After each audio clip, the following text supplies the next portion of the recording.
South ఇండియాలోనే biggest sorry store మన Varahi silks మన విజయవాడ ఎంజీ రోడ్లో డిసెంబర్ 4వ తారీఖున ఘన ప్రారంభం. Thank you, sir. Thank you very much. I now request Honorable Minister of State for Communications and Rural Development, Government of India, Shri Pemasani Chandrasekhar Garu, to address. Thank you.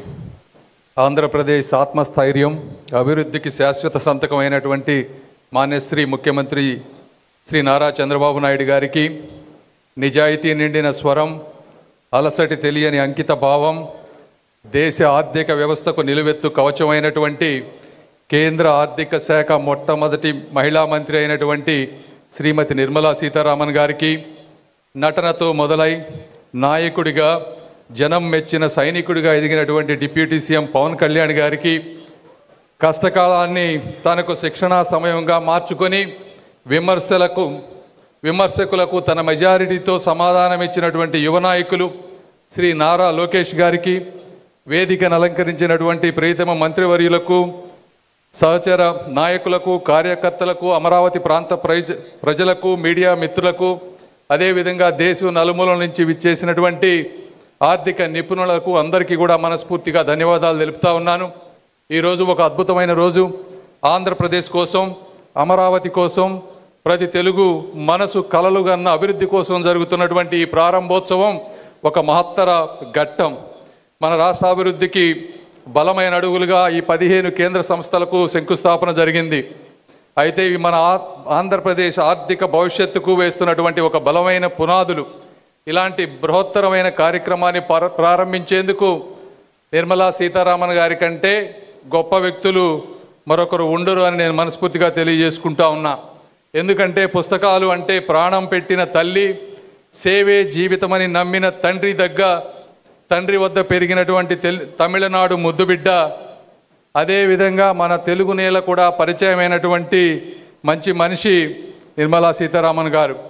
భారత ఆర్థిక వ్యవస్థకు ఆర్థిక మంత్రిగా 8 సార్లు యూనిట్ బడ్జెట్లు నిర్వహించిన చరిత్ర ఇప్పటి వరకు ఎవరికి లేదు, అది వారికే దక్కింది. దక్షిణాది భారతీయుల ఆశయాలను, జాతీయ విధానాలను కలిపి వారధిగా ఉన్నతమైనటువంటి బాధ్యతలు వారు నిర్వర్తిస్తున్నారు.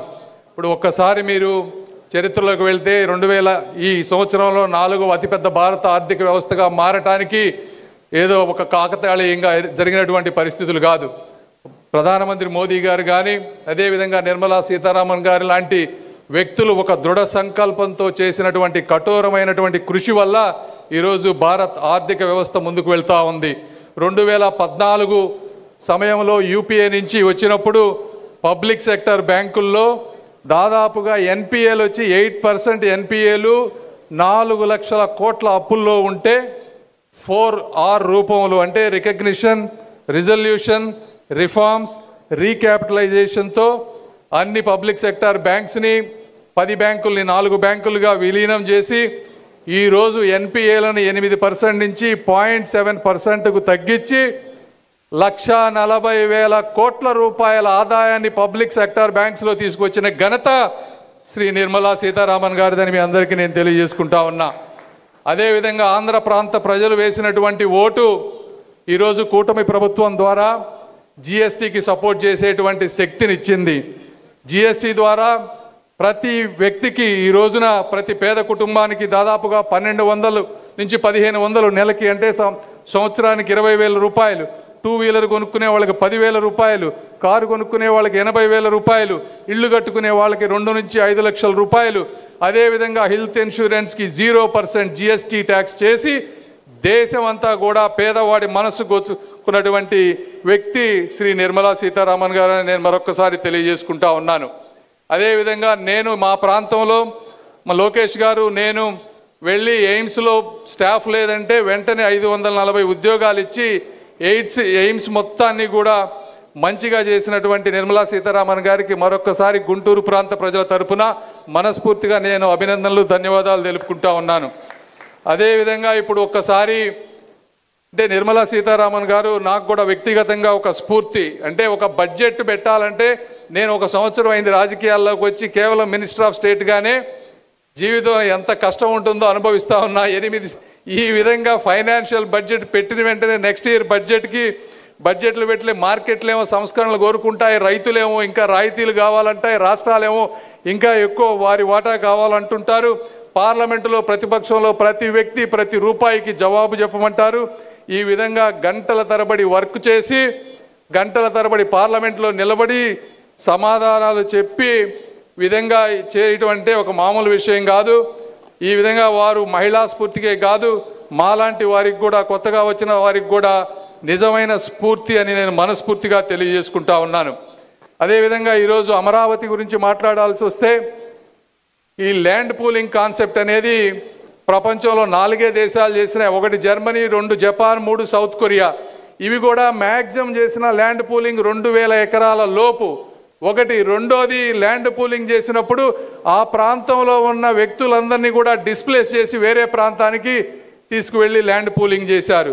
ప్రపంచ చరిత్రలో 34,000 ఎకరాలు ఉన్న గ్రామాల్లో ఒక్క వ్యక్తిని కూడా డిస్ప్లే చేయకుండా ఫాస్టెస్ట్గా 60 రోజుల లోపు ల్యాండ్ పూలింగ్ చేసి దేశానికే కాదు ప్రపంచానికి ఆదర్శంగా నిలిచారు. అంటే దానికి కారణం మా గౌరవ ముఖ్యమంత్రి నారా చంద్రబాబు నాయుడు గారికి ఉండే బ్రాండ్, నమ్మకం, అదేవిధంగా మా అమరావతి ప్రాంత ప్రజల మంచితనం, త్యాగం అని మీ అందరికీ నేను తెలియజేసుకుంటా ఉన్నా. ఇచ్చిన ప్రతి ఎకరాలో 98% ఈ రోజున ప్లాట్లన్నీ చేసి వాళ్ళందరికీ ఇచ్చారు. కేవలం 2% అంటే 700 ఎకరాలు మాత్రమే ఈరోజు ఇంకా మిగిలి ఉన్నాయి. ఇవి కూడా వచ్చే 3-4 నెలల్లో ఇచ్చి ఈ ప్రాంతంలో ఉన్నటువంటి అన్ని సమస్యలు, అసైన్ ల్యాండ్స్, లంక భూములు, జరీబ్ భూములు, గ్రామ కంటాలు, టీడీఆర్ బాండ్లు, ఏ అయితే సమస్యలు ఉన్నాయో ప్రతి సమస్యని ఒక్కొక్క ఐటెంగా తీసుకొని వచ్చే 2-3 నెలల్లో పూర్తి చేసి ఈ ప్రాంతాన్ని, అమరావతి అంటే కృష్ణానది ఒడ్డున 3000 సంవత్సరాల నాగరికతకు నిలయంగా నిలిచినటువంటి స్థలం ఈ అమరావతి. శాతవాహనుల సామ్రాజ్యం సాక్షి అమరావతి. బౌద్ధ స్తూపాలతో బాసిల్లినటువంటి భూమి అమరావతి. ఇక్కడి శిల్పాలు, శాసనాలు, స్తూపాలు శాంతి, జ్ఞానం, ఆనందం అనే భారతీయ సందేశాన్ని యుగాల పాటు మోసుకొచ్చినటువంటి భూమి ఈ అమరావతి. ఇలాంటి అమరావతిని భారతదేశంలోని అత్యంత ఆధునిక ప్రణాళికబద్ధమైన రాజధానిగా అవతరించే విధంగా ఒక మహా సంకల్పానికి ఇది చిహ్నంగా ఉండబోతా ఉంది. విస్తృత రహదారులు, పచ్చని ప్రదేశాలు, ప్రపంచ స్థాయి ప్రభుత్వ సంస్థలుతో ఈ అమరావతిని ఒక గొప్ప నగరంగా నిలబెట్టబోతా ఉన్నాయి. అమరావతి అంటే ఆంధ్రుల ఆత్మవిశ్వాసం, అమరావతి అంటే ఆంధ్ర ప్రజల కళ, అమరావతి అంటే భవిష్యత్తు తరాలకు ఎన్డీఏ కూటమి ఇచ్చేటువంటి ఒక వాగ్దానం అని తెలియజేసుకుంటూ, ఈ వాగ్దానానికి మూల స్తంభాలుగా నిలబడుతున్నటువంటి మా deputy chief minister Pawan Kalyan గారికి, అదేవిధంగా నారా లోకేష్ గారికి, అధికారులకు, నారాయణ గారికి, అందరికీ కూడా మరొక్కసారి మనస్ఫూర్తిగా ధన్యవాదాలు తెలుపుకుంటూ, ఆఖరిగా ఇలాంటి మంచి అవకాశాన్ని నాకు కూడా అందించిన మా గౌరవ ముఖ్యమంత్రి గారికి, అదేవిధంగా మోదీ గారికి మనస్ఫూర్తిగా కృతజ్ఞతలు తెలుపుకుంటూ సెలవు తీసుకుంటున్నాను. జై హింద్. Thank you.